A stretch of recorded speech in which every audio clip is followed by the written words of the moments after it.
Dr. Cornel West and the entire professional managerial class left comes out in support of the violent Mossad regime change protests in Iran. Shame on those on the left who view precious Iranians solely as pawns and not understanding, in fact, that you can never justify massive repression in the name of some anti-imperialist project. We've got to be anti-imperialist, morally consistent against any form of oppression. I absolutely do not support the way the Iranian government has responded to that. I think that the Iranian government and every government should respect the right of people to express their political opinions and for people to be able to do so safely. Many of our Iranian brothers and sisters need our help right now. And one of the biggest ways that we can do that is by continuing to attract eyeballs and continuing to not let this issue slip out of the public light. Notice how the professional managerial class left always repeats uncritically empire propaganda about regime change operations in countries that are enemies of the United States and the Zionist regime. These are the same people who supported the head choppers in Syria, the Nazis in Ukraine, and now they want us to support the Mossad traitors who burned down mosques and executed Iranian officials. Can you imagine what the United States government would do to us if we did a fraction of what the Iranian protesters have done, siding with hostile foreign powers to destabilize the state? AOC, Zohran Mamdani, and the entire professional managerial class left was just condemning anti-genocide, pro-Palestinian protesters for protesting genocidal, pro-apartheid synagogues and claimed they was anti-Semitic for doing so. So they condemn ordinary American activists for protesting genocidal synagogues who sell off Palestinian land, but support the Mossad-aligned terrorists in Iran who burn down mosques? You guys see how they're not even trying to be intellectually consistent here? Do you really believe that Dr. Cornel West, AOC, Bernie Sanders, and Zohran Mamdani is unaware of the violence surrounding these protests and how they are linked to the Mossad by their own admittance? No, they know exactly what they're doing. They are youthful idiots for the Zionist regime. What's poppin'? My friends, my family, welcome. We got a special Saturday morning stream. What's poppin', my friends? I'm sorry I wasn't live on my channel last night. I did a segment with our friend Jimmy Dore, roasting these sellout progressives who always repeat CI propaganda. I know Jimmy not perfect, but at least we don't have to worry about Jimmy Dore supporting random color revolutions. Like, we never had to worry about Jimmy Dore siding with the empire, but we have to worry about that with the United States left. So I missed my stream last night, but you guys know I'm always in the lab cooking. Like, this hotspot I post on Instagram, on Next, it's doing numbers, man. I've been on their necks, and I have a great guest to help break this down with me, because even though I didn't go live last night, like I said, you guys know I got you. I'm always in the lab cooking. We have this new series I'm going to do because we need Joti Brar on the show more, and she's our comrade from the UK. So we're doing a Saturday morning show to get her perspective on this. We have fantastic educator and activist, Joti Brar. Thank you for joining us once again on RBN. I appreciate you taking time. No probs. I don't know if you've seen or paid attention to the reaction of the Western left. I don't know what to call them, really. Like, I call them the NATO left. We can call them social democrats. Like, they are consistently bad, and they consistently repeat empire talking points, and the situation in Iran is serious. I want to get your perspective as a Marxist. How should we be analyzing the situation in Iran? And do you have any critique, or what's your thoughts on the position that even people like Jeremy Corbyn was repeating the talking points about, oh, we got to stand with the Mossad terrorists in Iran. So I would love to get your perspective. Thank you for joining us once again, Joti. No problem. Well, you're absolutely right. I would define all of these compatible left types as social democrats. And a social democrat is someone in an imperialist country who talks socialism but sides with imperialism. So they'll use some left-wing phrases to gain popularity amongst the working class. They'll pretend to be interested in representing the interests of working people, but fundamentally, they serve imperialism. And that's why at every crucial juncture, they will amplify imperialist propaganda instead of exposing imperialist propaganda. And this is the litmus test. How do you tell if someone who claims to be on the side of the workers really is or are in fact a servant of the ruling class? Things like Iran is a perfect example because it's such an existential problem for Anglo-American imperialism that Iran exists, that any resistance in the Middle East exists, which threatens its ability to keep Israel going, which Israel is its main proxy in the Middle East, and therefore to keep its control over the resources and the labor power of the Middle East. And this is like the most important kind of issue underneath destroying Russia and China for the imperialists, for the maintenance of their system. They need to have control of Middle Eastern oil, and that means they need to have control of Middle Eastern territory. And that means stopping all the resistance. And of course, Iran is a massive impediment to that.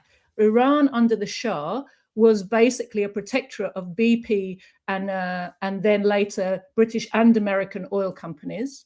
When the Shah was removed, that stopped. And Iran became an anti-imperialist country, a country that opposed imperialism, opposed Zionism, supported the resistance across the Middle East, in particular, of course, the Palestinian resistance, but not only. All resistance to Zionism has support from Iran, and that doesn't matter whether it's religious or not religious, whether the religion is a Sunni type of Islam or Shia type of Islam. None of that is significant, actually, when you look at Iranian support for the resistance. They support anti-imperialism, and they're very clear about that. Actually, if you examine, the consistent statements by the government and particularly by the leader Ayatollah Khamenei and before him Khomeini, you'll see that thread consistently. They have repeatedly told the people of the world and the people of their country and the people of the region that Zionism and the Zionist settler colonial state are an imperialist project to hold down the Middle Eastern people and stop them being able to use their own resources their own way, right? So this is what Iran represents to the imperialists. This is what their real interest is. It's not about freedom. It's not about democracy. I mean, you've got to laugh, haven't you, when the British in particular are jumping up and down saying, we've got the leader of the Iranian democratic movement right here, and he's the crown prince. You couldn't make it up, really, could you? It's so ridiculous.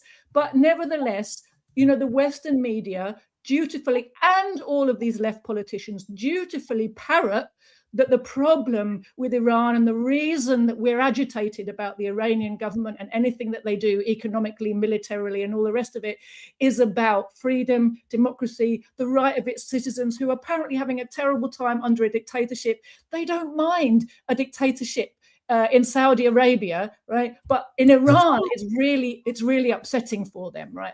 It upsets all of their moral values. We're supposed to think. And because there's no deviation from this narrative in the Western media, and all of the complicit, compliant, compatible left, self-identifying left, I like to call them, go along with this same narrative, it's not surprising. A lot of people who only exposed to mainstream media and mainstream politicians will get the impression that this must be the problem. And of course, the other thing they like to do is pretend they're in favor of women's rights. And I think it's actually very important to recognize the huge progress that working class and peasant women in Iran have made in the last 40 years, right? How do you measure progress? Is it whether you're allowed to wear a bikini and show your hair and, be a prostitute if you want to, and be commodified and sold into sexual slavery, which is undoubtedly what would happen to lots of Iranian women if the West got their way and toppled the current regime? Or Is it things like security for your family, education for your children, progress for women in all of the professional fields? When you look at Iran, there are women well represented in every profession, in many of them far ahead of the position in Britain and the United States. They have more than half of their graduates, university graduates, are now women. Illiteracy has been completely wiped out. There's no young people who are illiterate in Iran. Economic development and modernization of Iran's economy and society has proceeded, very rapidly, considering that the whole time this Islamic Republic regime has been in power, they've been under brutal economic sanctions. What a surprise. Like right now, if you look at the protests, what was it that kicked them off? Initially, there was a homegrown protest movement that began on the streets because of the collapse of the currency. Why is there massive inflation and currency collapse in Iran? Because of the brutal economic warfare of the imperialists. But it's exactly the same they did with Venezuela. They force a situation where the country economically is unable to do what it wants to do to build and develop and take care of its people and invest in its infrastructure and repair basic things like housing and water pipes and industrial infrastructure, roads, everything, because of more and more and more strangulating sanctions. And then they point to the problems the sanctions create and say, look, the economy is a basket case because these dictators are incapable. They're economically illiterate. What they need is a regime change. And they try to fill the heads of the people inside the country with the idea that their economic problems are because of mismanagement by leaders who are incompetent and corrupt and don't care about them. Now, undoubtedly, sanctions do also create corruption, right? That is a legitimate worry for the people inside the government and inside the country, because when you're forced into a situation where all the legal avenues of trade have been blocked off for you internationally, you have to look for kind of round the houses methods of getting things done in order to try to feed your people. And what that also means is there's plenty of scope for people to be, on the take because they're doing dodgy dealings around the sides. And that's been a problem in Venezuela. I'm sure it's also a problem in Iran. It's something that the government has to try to keep on top of and that the people will get annoyed by when they see it happening. So all these things are legitimate fears and grievances of the people. But what's been really interesting is as soon as the Western intelligence agencies and media machine jumped on the back of these protests and hijacked them for their own purposes, the massive Iranian people who had been joining in with them went home. And what you're left with on the streets is just violent provocateurs who've basically admitted to being paid by Mossad. And Mossad, of course, is a proxy for, MI6 and the CIA. So the West, the Anglo-American imperialists, are entirely to blame for the violence that's on the streets of Tehran. And what we've seen in response to that recognition that that's what's happening is a huge mobilization by the mass of the people in support of the government. So it's exactly opposite of what the media wants to tell us. And any person who claims to be interested in the truth, interested in the rights of the Iranians, interested in the interests of working people in the West, has a duty to make sure they know what they're talking about before they speak. And if they're parroting what's in the Western media without looking to see whether that's really true, looking for alternative variations and trying to find out for themselves, then they're either willfully blind or actually, paid agents, careerists who know that they make their living and are allowed to have their good careers because of the role they play in propping up the machine and keeping the masses in the West ignorant and misdirected. That's why Dr. Cornel West is allowed on CNN. And you guys see how he wants to emphasize that the left shouldn't have a complex understanding of geopolitics and we shouldn't move in a strategic way.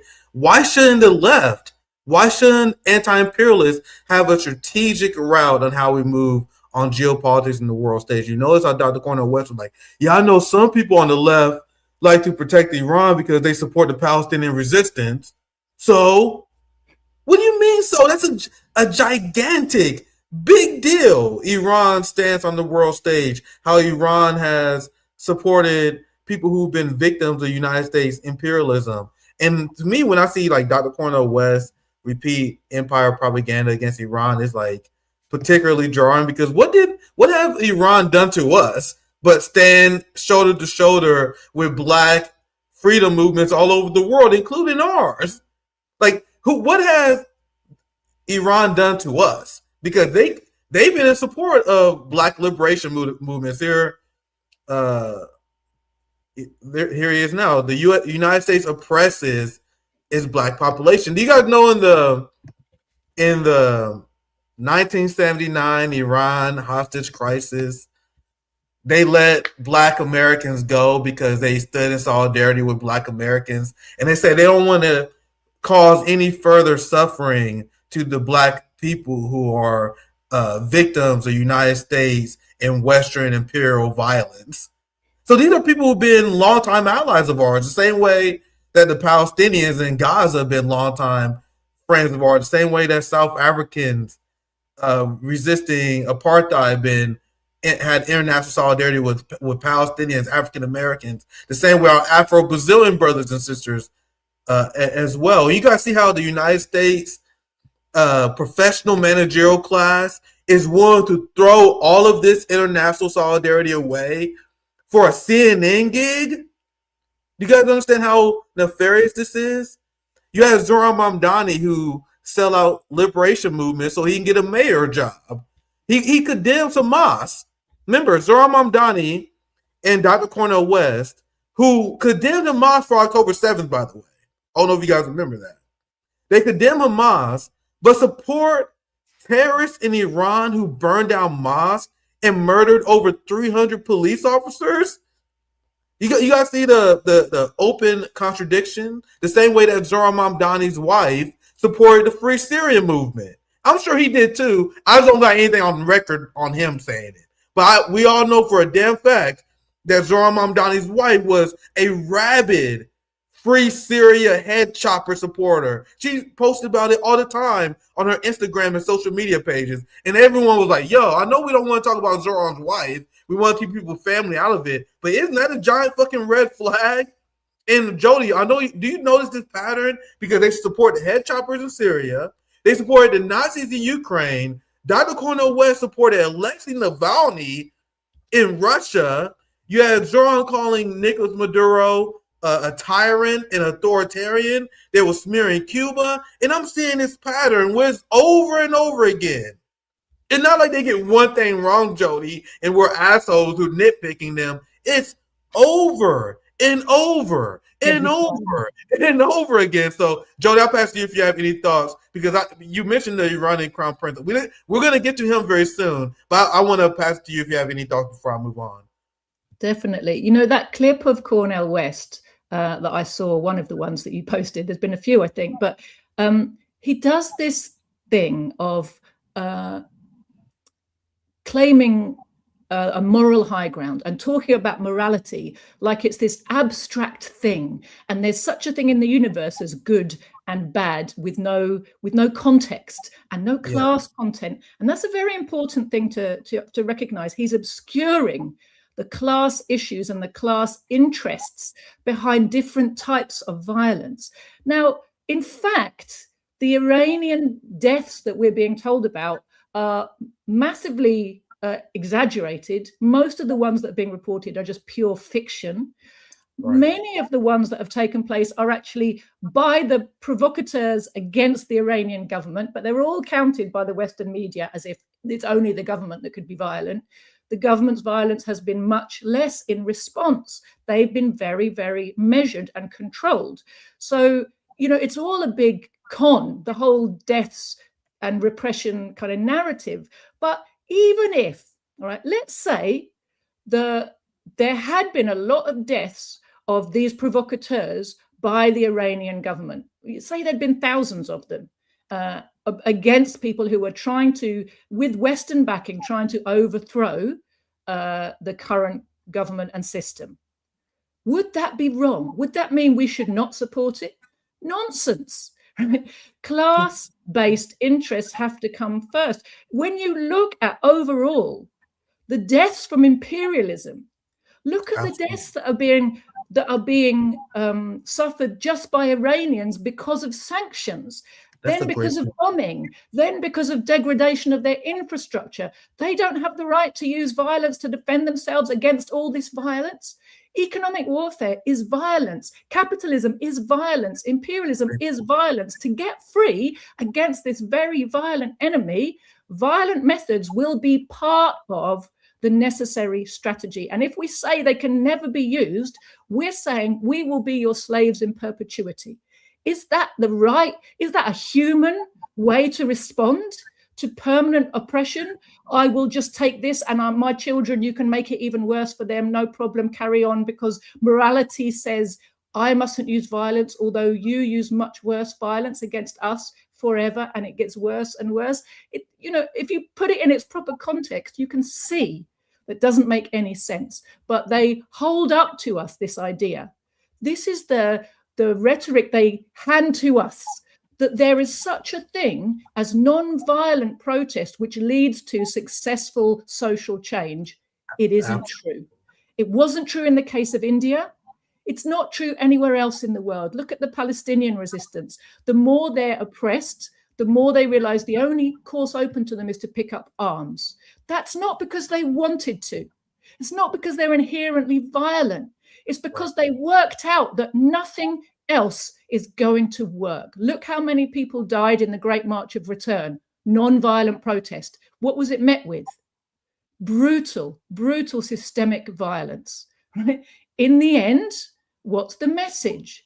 This enemy we face in imperialism is genocidally violent. It will dispose of us on an industrial scale by all kinds of means.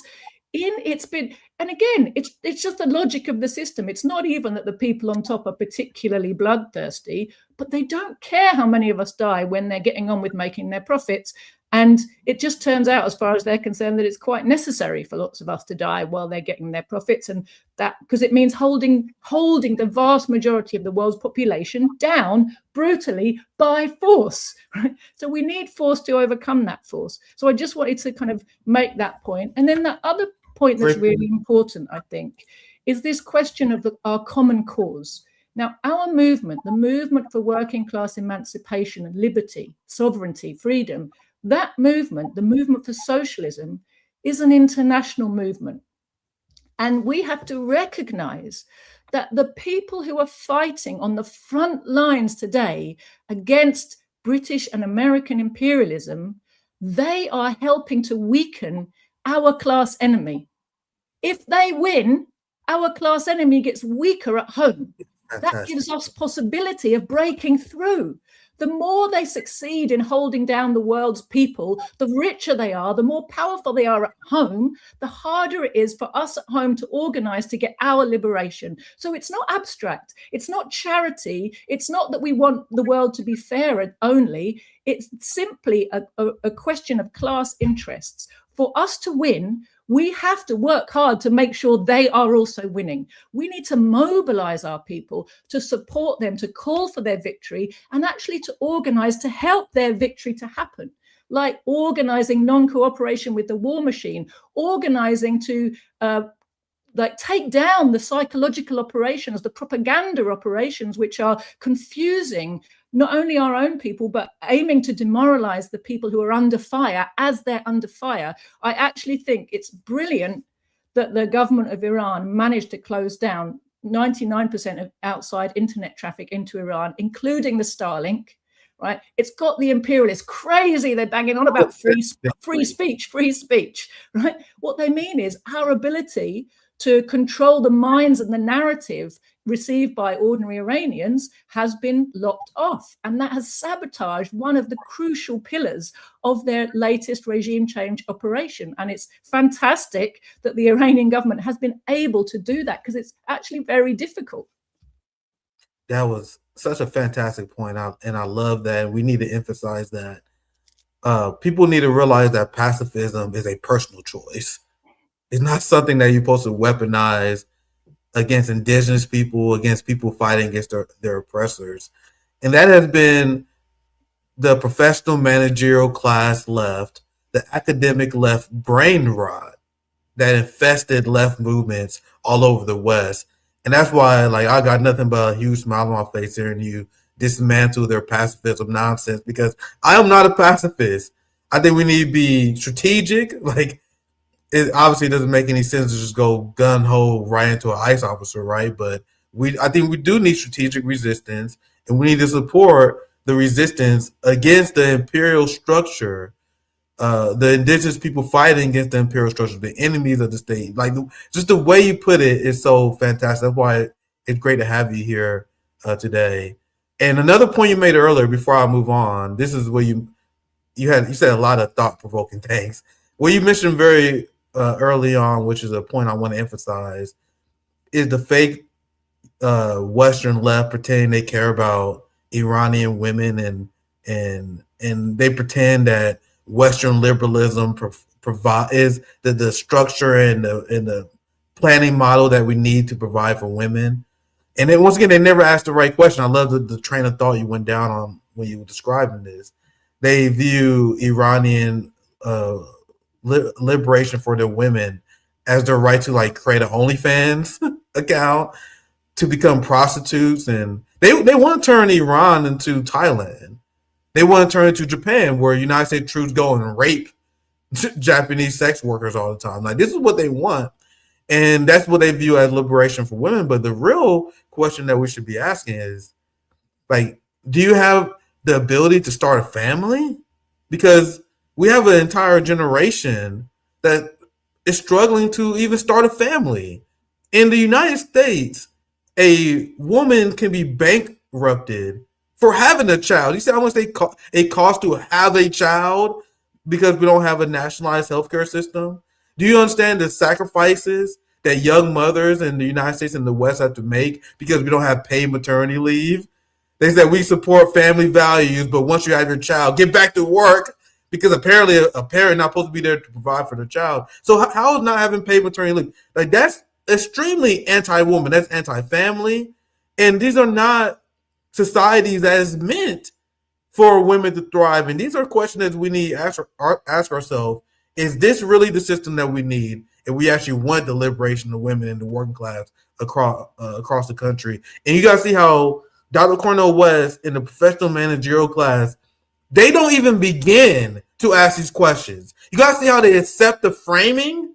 They accept the framing, and we just sprinkle some Western imperialism and we put some McDonald's in some countries, that that'll be a route to liberation. And I think that's a very important point that we have to continue to make. Like, their definition of women liberation is complete nonsense, and supporting our class enemies, because you make a great point about how we had to weaken the capitalist class and their puppets in order to be successful at our class war back at home. Here's the fake crown prince that you referenced.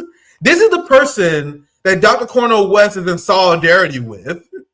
Dr. Cornel West, Zohran Mamdani, Bernie Sanders, they're in solidarity, and they share the same foreign policy as Lindsey Graham and Laura Loomer. Like, why don't you pause at that point? Like, if you see yourself agreeing with Laura Loomer and Lindsey Graham on foreign policy, maybe you made a mistake. Maybe you're getting some facts wrong, because here's the fake ass crown prince of Iran. I can't wait to hear you react to this. They're not even calling for, like, a socialist uprising. That's what's even baffling about Zohran AOC and Dr. Cornel West support. It's not like there's not a socialist call. A lot of these people are calling for the restoration of the Shah and their monarchy, and they're not even hiding, Jody, what they're trying to accomplish here.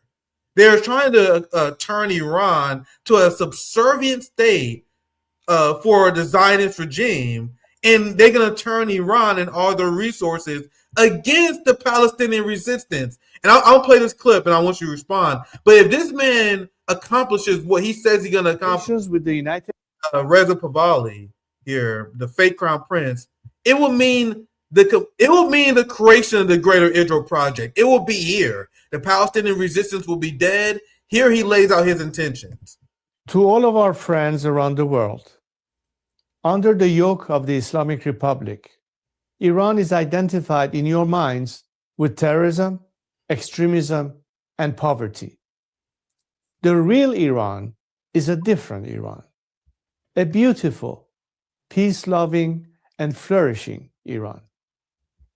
It is the Iran that existed before the Islamic Republic, and it is the Iran that will rise again from its ashes the day the Islamic Republic falls. So let me be clear about how a free Iran will act towards its neighbors and the world after the fall of this regime. In security and foreign policy, Iran's nuclear military program will end. Support for terrorist groups will cease immediately. A free Iran will work with regional and global partners to confront terrorism, organized crime, drug trafficking, and extremist Islamism. What is he talking about, Jody? About resistance, isn't he? Absolutely. I'll play a few more seconds and I'll get your thoughts. But you guys see how the goal of this fake-ass Messiah color revolution is to destroy the Palestinian resistance.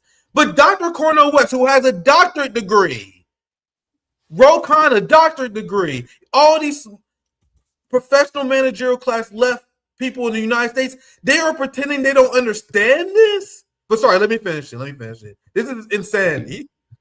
A free Iran will work with regional and global partners to confront terrorism, organized crime, drug trafficking, and extremist Islamism. Iran will act as a friend and a stabilizing force in the region, and it will be a responsible partner in global security. In diplomacy, relations with the United States will be normalized, and our friendship with America and her people will be restored. The state of Israel will be recognized immediately. You guys see what this is about now, Jody? I already chimed in a lot. You have any thoughts on this? The fake-ass crown prince saying the quiet part out loud. I mean, yeah. Even in that, what's that? 1 minute and 30 seconds, is laid out a whole program of subservience, essentially, hasn't he? And this is something that you should recognize, that the previous Shah, his father, the Shah's regime, was propped up by big oil money because it suited their interests. They could plunder the resources of the Iranian people at will. The Iranian people received very little in return. The Shah stayed in power through brutal repression of his people and was supported in that by the West because it served their interests. He was overthrown because he was so unpopular, because the masses were having such a bad time, and because all their wealth was leaving the country, and because they were humiliated by the situation whereby Iran was another base for Zionism and for imperialism in the Middle East. And Iran constantly collaborated with Israel against the axis of resistance in Palestine and across the region. So for all those reasons, there was a popular revolution in 1979 to overthrow him. The system that's in power under the Islamic Republic is a revolutionary one. It's a revolutionary anti-imperialist one, and it was put in place by a big revolutionary movement.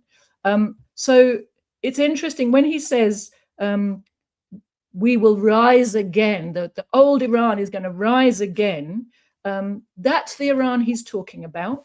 When he says we're going to stop the nuclear program, what that means is we will stop trying to be a sovereign country. We will accept the diktat of imperialism.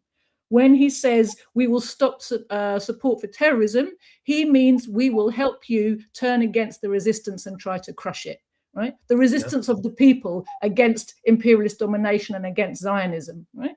That means crushing the Palestinian resistance, the resistance in Lebanon, the resistance in Syria, resistance in Iraq, resistance in Yemen. It means helping the USA to, providing troops, providing a base to help the USA, Israel, and Britain to try and turn the tables on the resistance. And when he says we'll be a friend and a partner to the West, what he means is we'll be a proxy.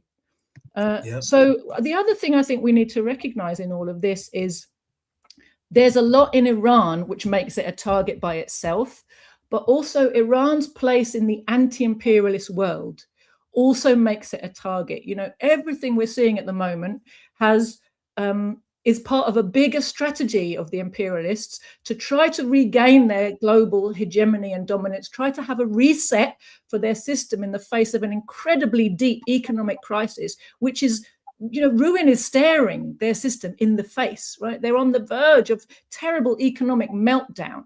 And that what they ultimately want to do to save themselves is regain their hegemony, and in particular, to bring down and destroy the sovereignty of Russia and China so they can break them into pieces and loot their resources. And that amount of looting would be enough, they hope, to reset the economic problems, reset the system, and give them another, you know, I don't know, few decades of, you know, being able to rule the globe before, you know, the resistance rises again and the economic crisis, you know, plummets again. And, you know, we're back to where we are now.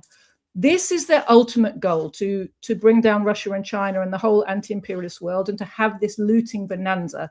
And Iran, just like they always saw Syria as a stepping stone to Iran, because Syria was the other, in fact, the longest lasting anti-imperialist country in the Middle East was Syria. The Syrian revolution was all the way back in 1946, and Syria was sovereign, anti-imperialist and anti-Zionist all that time, right? So Syria was like a counterweight to Iran in terms of the anti-imperialist axis in the Middle East, a partner, despite the fact that Syria was secular and very kind of multi-faith, and obviously the Iranian revolution was based around Islamic doctrine, but their essence of both of them was anti-imperialist and anti-Zionist. And so they were partners in maintaining some kind of a balance against Israel, against Zionism, against imperialism, and a base and a source of funding and places to train for the resistance movements across the Middle East. So Syria was always a target because of that, but it was also seen as the weaker link of the resistance chain. And the way the imperialists think is very much in terms of stepping stones. They saw Syria as a stepping stone to Iran. They're trying to follow up on what they see as a great victory in Syria.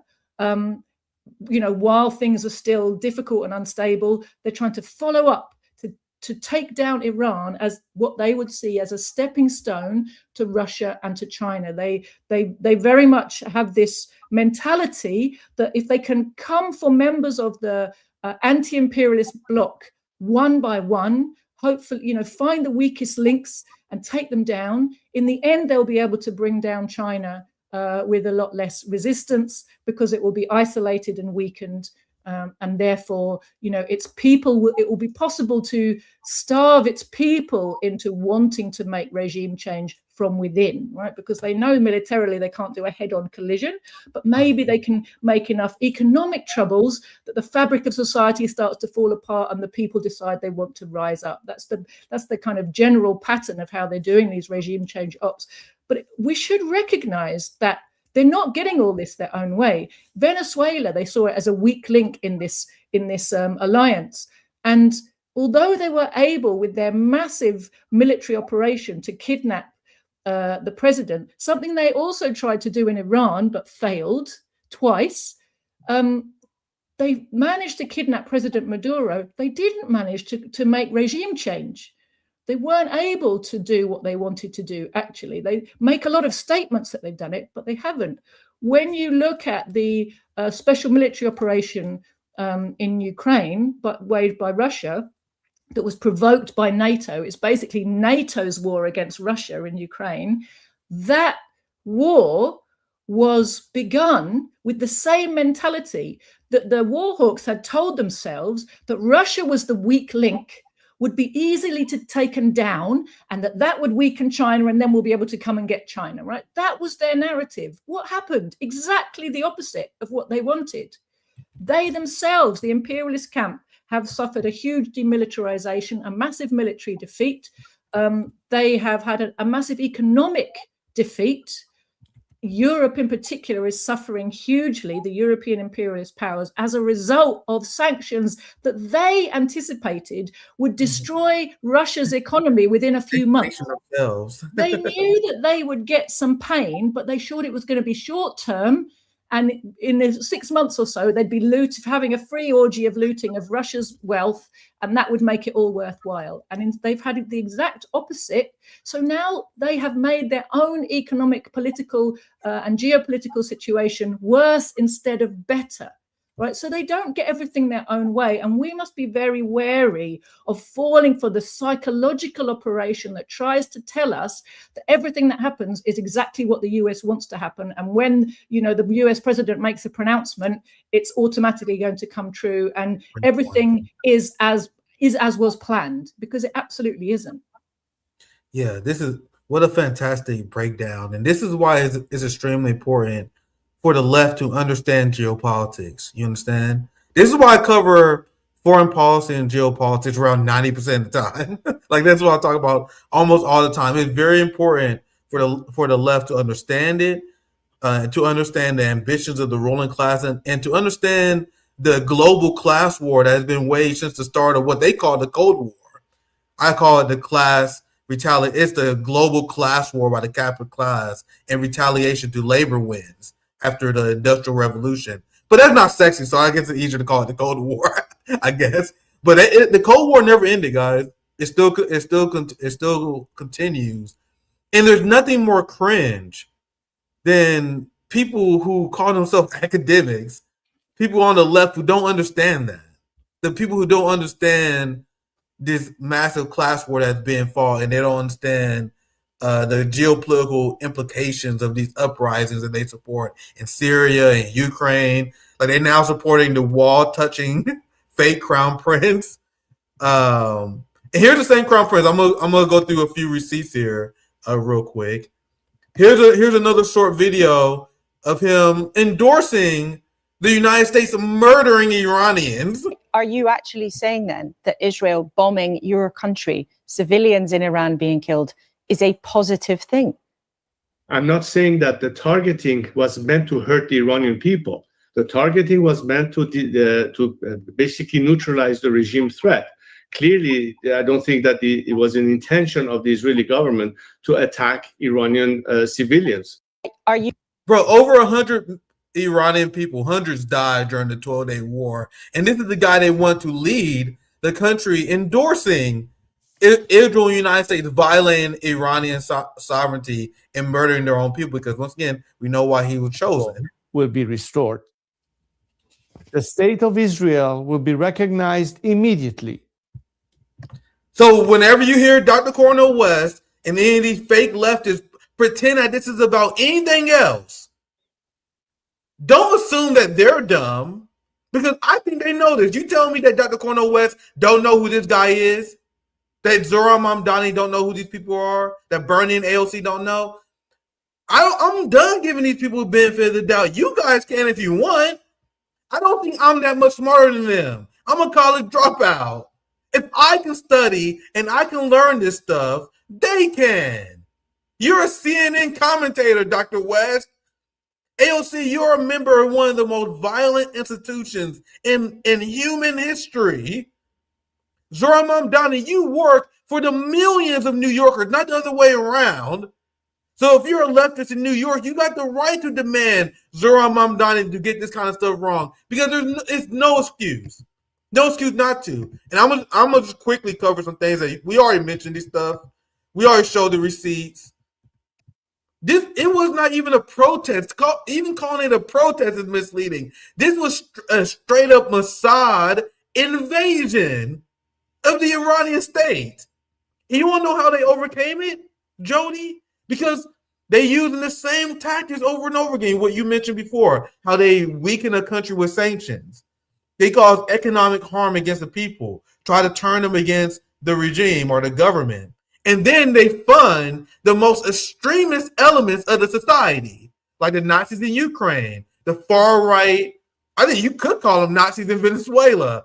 the Mossad Persian Zionists in Iran. What they do, they fund the most extreme elements, prop them up, and hope and they pray they can get some youthful idiots to join their cause. But the people are learning, though. You guys want to know why the Mossad was snuffed out in Iran and the Western media is not telling you guys this? Because the Iranian government had millions of informants called the Iranian people who was exposing, and they was calling in and telling the government whenever they saw Mossad operations. So essentially, the Iranian people mobilized against the Mossad protest. The Iranian people was turning in people who was working with the people who was murdering cops in the streets. So it's the global majority waking up to what's going on here. The same with Venezuela. The reason why you have many people in Venezuela who didn't even like Maduro, who rallied to the side of the government, because people are tired of seeing this same strategy work every single time. And this video, just for the people, I can't even show that much of it. I probably already got in trouble for showing that. But I'll just read a tweet here. Newly released footage from Iran state media shows the situation was much worse than initially thought. Thousands of masked and heavily armed individuals, backed by foreign intelligence organizations, were attacking security forces, civilians, attempting to take control of state institutions, government buildings, and police stations across Iran. So, is this even a protest, or is this a Mossad invasion? I would call this a Mossad invasion. This is the last thing I'm sharing. I'll get your final thoughts, and we'll move on after this last receipt. I think I showed this the other day, but I'll show it again. Here's just the update. You have 53 mosques that was attacked, 180 ambulances that was burned, several police officers decapitated, people being burnt alive. So, is it too much to ask for moral consistency? The same people who condemned peaceful protesters at synagogues, looking directly at AOC, looking directly at Zohran Mamdani, the same left who condemned peaceful protests at synagogues are endorsing protests where they're burning down mosques and they're attacking police officers. Do you guys know how many police officers died during the George Floyd protest that the right wing called violent? 0. Meanwhile, they're cheering on protests that murdered hundreds of Iranian police officers. Anyway, I'm just calling out the hypocrisy there. Jody, any final thoughts? And I'm gonna quickly cover Canada meeting and having a new trade deal with China. That'll be our last story of the day. But do you have any final thoughts on Iran? These sellout leaders. Any final thoughts before I move on, Jody? I do, yes, if it's all right. There's quite a few things came up there that I wanted to have just a brief comment on. Yeah, absolutely. One of them is just what you were saying about, why do we spend so much time and attention looking at foreign affairs, right? And my father, who was also the founding comrade of our party, Comrade Hopal, used to say that there's no such thing as foreign affairs for people who live in an imperialist country.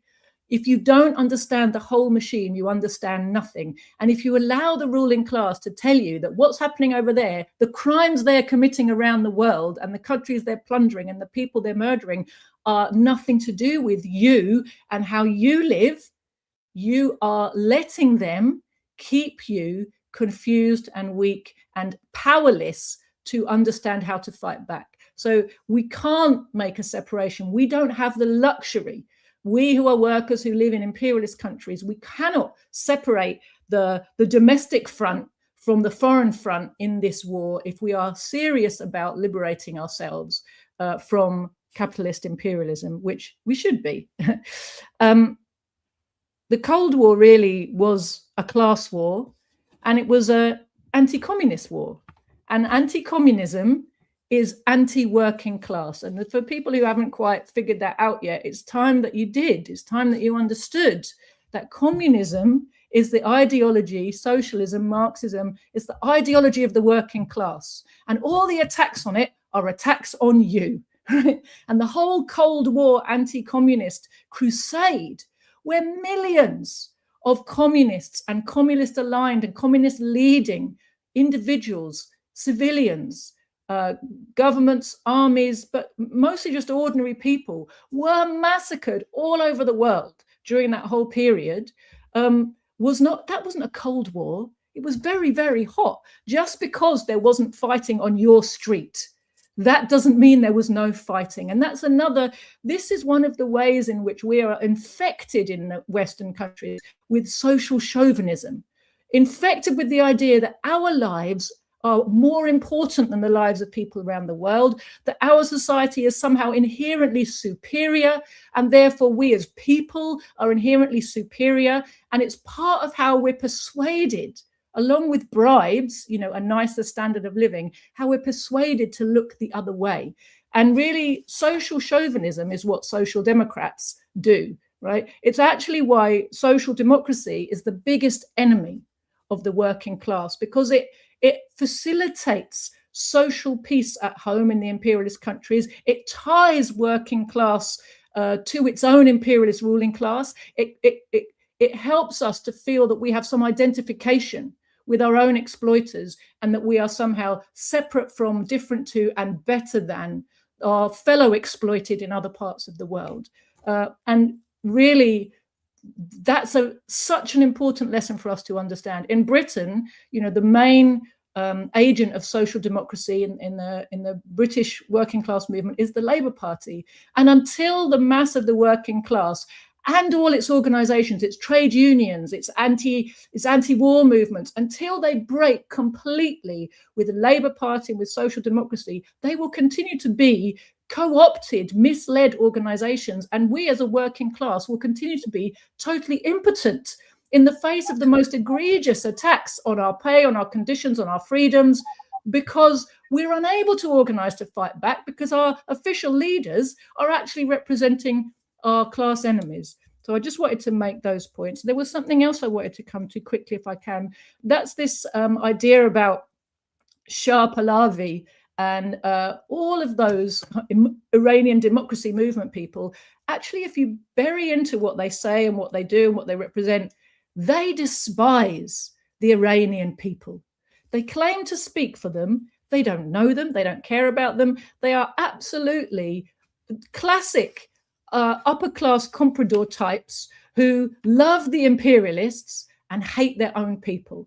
They want to be allowed to come back and inflict a reign of bloody terror over their own people, their own, in quotes, in order to get handsomely paid to be allowed to be at the top of the Iranian pile and get kickbacks from the imperialists for allowing the free looting of their countrymen's resources. So this is the kind of people you're dealing with. And it's interesting you said that about the leftists of today are not even making a call for, a socialist change.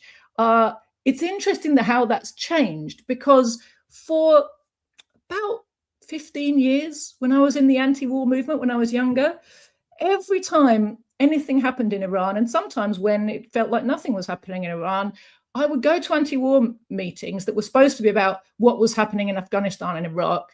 And some Trotskyist would stand up and give a massive speech from the floor about how a revolution was taking place in Iran, and there were people's councils that we should be supporting springing up. Now, I don't know if you've experienced this, Nick, but I've experienced this multiple times across multiple fronts, that whenever imperialism has a country in its sights, the Trotskyists would always say, not just repeat the imperialist narrative that there was a popular uprising, but they would embellish it by saying there's people's councils, make it sound like it was not just popular, but socialist, right? They did it about Yugoslavia. They did it about Syria. They did it about Iran. They did it for the Hong Kong protest. Remember, the Hong Kong protest was calling for more deregulation of the Chinese markets, and Trotskyist was supporting them. But please continue, Jodi. It's just great point you're making there. Every time they said there's people's councils there, sometime later that would be totally, they never showed any evidence. And then you get the evidence that's totally untrue. It was never true for 1 second. I've never seen a Trotskyist organization or leader come out and apologize for getting that wrong. They never admit that they lied to you last time when they tell you the same lie the next time. And it's interesting to me, they're not even, as far as I know, I've not seen any claims this time around that that's what's happening. But the last few times, definitely, certainly back at the time of the Green Revolution, Colour Revolution attempt, so much it was a colour revolution attempt that they gave it a colour, right? But in the Green Revolution time, the Trotskyists were running around everywhere saying people's councils, trying to tell the people on the left why they should be supporting this imperialist regime change effort. So why are they like this? Why are they like this? I don't get it. They're getting paid. That's it. That's how, that's how the system maintains itself. When you consider that the ruling class, although incredibly rich, which gives it a lot of power, ability, but its power comes from its ability to bribe people. And that is what it does. If you read Lenin's book on imperialism, he explains that this is what's happened to the leadership of the socialist and communist parties all the way back in 1914, right? This is how imperialism survives socially. Yes, that it is the top layers of our movement basically have careers where they get paid, they get bribes, they get nice life, they get privileged status for being loyal to the system and tying the working class to the system and keeping a lid on working class organization and resistance and making sure it never becomes truly class conscious and truly a threat to the system. Yeah, very well said. Now you guys see why I go after the Social Democrats so much. And the way you put it, like the way they normalize our relationship with imperialism. Like that was so perfect and so absolutely spot on. I don't know if you guys seen this. I think I may do the because I want to keep this near an hour for our Saturday show. I don't want to keep too much more of your time. So I think I may do the Canada-China segment on Monday. I have a show I'm doing. My brother Rome, Venezuela analysis will be joining us. So still much to discuss. I want to keep the show about an hour, so we'll begin to wrap up soon. I'm gonna show you guys this. This will be my last very quick segment of this Saturday show. I want to do more of these Saturday shows so we can talk to our international friends, because this was a very enlightening conversation. We always love having you on, Joti. Like whenever I hear your analysis, it makes me want to step my game up. It's like, damn, like it makes me want to read more. You know what I mean? This is the kind of left that we need to cultivate. We need to cultivate a serious intellectual left that is knowledgeable about geopolitics. Not the kind of left that like, yeah, I know Iran supports the Palestinian resistance, so whatever. That's that type of corner west. Yeah, I know they support the resistance, but man, whatever, fuck it. Anyway, let me show you guys this. This is Maria Corina Machado's humiliation ritual. I ended on something kind of lighthearted here. I don't know if you guys seen this Peace Prize, which is 100% a tool of imperialism. Maria Corina Machado endorsed Benjamin Netanyahu and his genocide of the Gazan people. And he said the Palestinian people. I'm sorry. I hate people that say that. I don't know why I said that. I hate people that say Gazan people, the Palestinian people in Gaza. The people who do. She praised the genocide of the Palestinian people in Gaza. And she said that's a model for future Venezuelan security. Like, bro, what? So liberals are having like this massive cognitive dissonance right now where they're trying to pretend that Maria Corina Machado is a brave freedom fighter, but they have to like reconcile that with the fact that she also a fucking Trumpy. She's Trumpy as fuck. That she's willing to engage in these humiliation rituals where she met with Trump today and gave away the Nobel Peace Prize. Now think about the context of this. She gave away the Nobel Peace Prize to Donald Trump in order to secure him bombing her country even more. Like, can you think about that? You understand how crazy this is? Donald Trump, I want you to get more involved in my country and install me as a leader. So here, take my Peace Prize. This is the West in a nutshell. And I love this tweet. I had to share this tweet. Big shout out to Gabe, because this is a banger tweet. Because this is Machado. This is the humiliation ritual for the Venezuelan Gusanos. The humiliation that they want to impart on their own country. They want to destroy your sovereignty, and they want to humiliate you and turn you to into a slave of the West. Sorry, again, pretty early. They won't turn you to a slave of the West the same way that the fake ass crown prince, Revi Pahlavi, he won't turn the Iranian people into slaves. The same way that the head choppers in Syria successfully already turned the state of Syria into the slave of the Zionist regime. You guys see what they're doing here? And this tweet is a banger from Gabe. He said, Nicolas Maduro, who had cuffs on his hands, he wasn't humiliated like this. And Maduro went out, and I said, I don't know what your thoughts on this, Jody, but when I covered his arrest, I'm like, this is a sign of a man who didn't sell his people. Being arrested in chains, they had to do this risky operation, which was successful on their end because they murdered a lot of Venezuelans. But Maduro went out with maximum dignity, and even in his court appearance, he said, I am a political prisoner being held hostage by the United States in the act of war. He went out with dignity in defending his people, and I think that he'll go down history for that. But here's Machado, the pathetic opposition. So this will be our last segment of the day. Jody, I want to get your thoughts on this. I don't know if you saw Maria Corina Machado give up her Nobel Peace Prize, but do you have any commentary on that as we begin to wrap up here?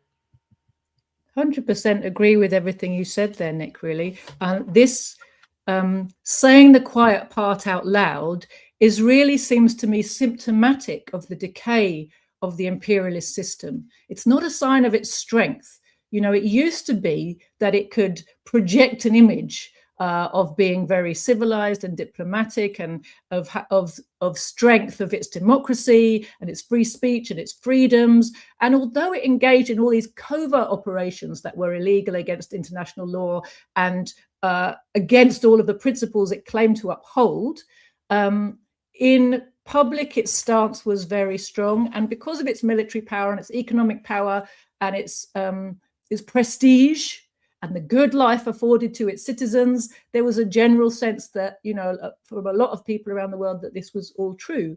And it's actually a sign of the decline of imperialism that from the president of the USA down to his servants, everybody is now saying openly the kinds of things that previously they would have said the opposite. You know, Corina Machado there is basically saying, let me be your chief servant.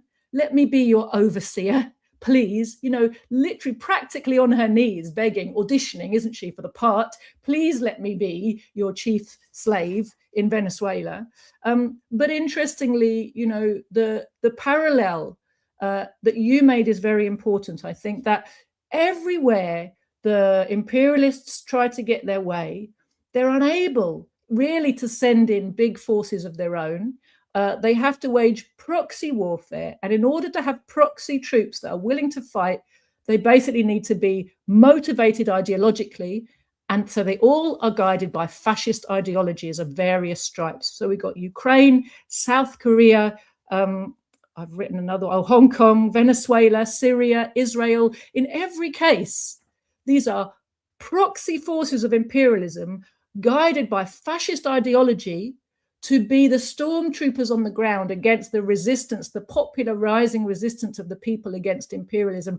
And in every case, when you look at it closely, you see how shaky those movements are. In many cases, they're failing spectacularly. In other cases, you know, even Israel, which is the strongest, best funded and most important of them all, it is very close to social, economic, and even military breakdown as a result of the actions of the resistance over the last few years. So the idea that all of this sound and fury signifies, you know, the invincibility of US imperialism, British imperialism, the imperialist camp, actually it's the opposite. Very well said, Jody. It's always great to have you on. That's why I want to do these Saturday shows out, and hopefully we can have you back on soon. Let me read a few super chats I saw come through here, and we'll begin to wrap up. RCP Trotskyist org in Canada reached out to me. They're very anti-Stalin. They also don't like hearing about labor aristocracy. Lately, they run with the line that Stalin supported Zionism.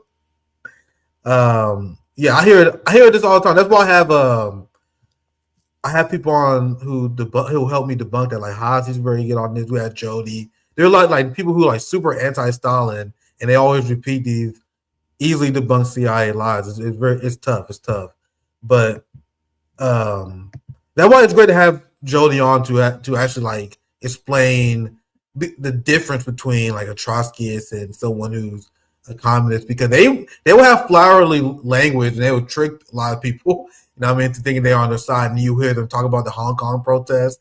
We got free Hong Kong. Like, what? Like, bro, how do you reach that conclusion? Like, I remember it was a while ago. Well, correct me if I'm wrong, but I remember a lot of people in the Hong Kong protests, they was calling for like deregulation of markets, like straight up, like it was like the libertarian style protest, and socialists were supporting it. That was like my first encounter. That's why I bring it up all the time, because that was my first encounter with these people. Like, what? Free Hong Kong? What are you talking about? Anyway, just a few more chats here. A credible cross-pond collaboration. Yeah, we definitely want to do more of these. Anti-imperialist left rising. No more tolerance for empire serving phonies. I moved my show to the evening, but the problem with evening shows, I used to have a lot of comrades from China on, from Russia, the UK, like yourself. It's hard to get people in the evening. That's why I want to do more of these morning shows to make it easier to have these international collaborations. Last one, big shout out to Blueser, who pretty much funded my labor for today. I appreciate it. He said solid work, Nick and RB, and I appreciate the Solidarity Super Sticker. Jody, any last thoughts? It's always great to have you on. I appreciate you making the time. Any final thoughts before we wrap up the show? Where they can find you, where they can support your organization? I'll give you the floor, Jody. Thank you for joining us once again for this Saturday show. Thanks, Nick. It's always nice to be with you. I have a Telegram channel, which is just my name, Joti Brar, and my party has one also, The Communists with an S. That's our party's website URL there. At our party's website, you can subscribe to our newspaper, to our email newsletter, and also you can find there our Marxist study program. And I really do encourage everybody to begin to study and understand Marxism for yourself. It's not a special property of a few special people. If you like the things that you hear me say, what you are liking is the power of Marxist science, and you can have that, you can access that for yourself. And I think, Nick, your point you made earlier is really important, that we need a working class movement that bases itself in Marxist theory, that is serious about the task of overthrowing imperialism, because it's a big job and you can't do it by just running around and keeping yourself busy. You know, you have to know what you're doing and why, and that means everything you do has to be based in a theoretical understanding, which will help you not just know what to do, you know, but also keep your perspective, your optimism, your historical understanding of the role of the working class. You know, the future of humanity is socialist and communist, right? And it is the next necessary stage in our development as a species and as a social species. And this is a historical fact. The working class is the class that has the job of getting us there. So we, as members of the working class, need to become conscious of that, and we need to organize. And the last appeal I would make to people is we need to transform our mass movement and turn it into something that we can use in our own class interests. And that means getting rid of that bureaucratic layer that serves imperialism. We've got to take over and remold our trade unions, our anti-war movement, and turn them into vehicles of mass opposition to the ruling class and its activities within the system and all over the world, you know, to the anti-war movement. There's so many things we have the power to stop and to change if we organize in numbers. But while we allow our mass movements to be controlled by people who essentially serve the opposition class, it's impossible for us to achieve anything. So we really need to understand properly what is capitalism, what is socialism, how do we get there, and we need to organize. Yeah, like I said earlier, you inspire me. You make me want to step my game up. Very, it's great to have you on. I always learn a lot, and I know you guys see a lot of these Western leftists who need to humble themselves. They're like, man, I don't need theory. I'm from the streets. I'm from the streets. I don't need theory. I grew up from the hood. I don't need theory. Fam, this is why I say, please humble yourself. This comes from someone I still got a lot to learn myself. I still got a lot to improve on. We need an intellectual movement. That's why we got to continue the conversations with Joti Brar. Make sure you guys support her. Thank you guys for watching. Hope you guys enjoy the show. Make sure you guys support me on Patreon. Like and share the stream. You definitely gotta share this one. We need to spread more working class consciousness. This one was a super banger. Thank you, Joti, for joining us. And have a great weekend, my friends. Take care.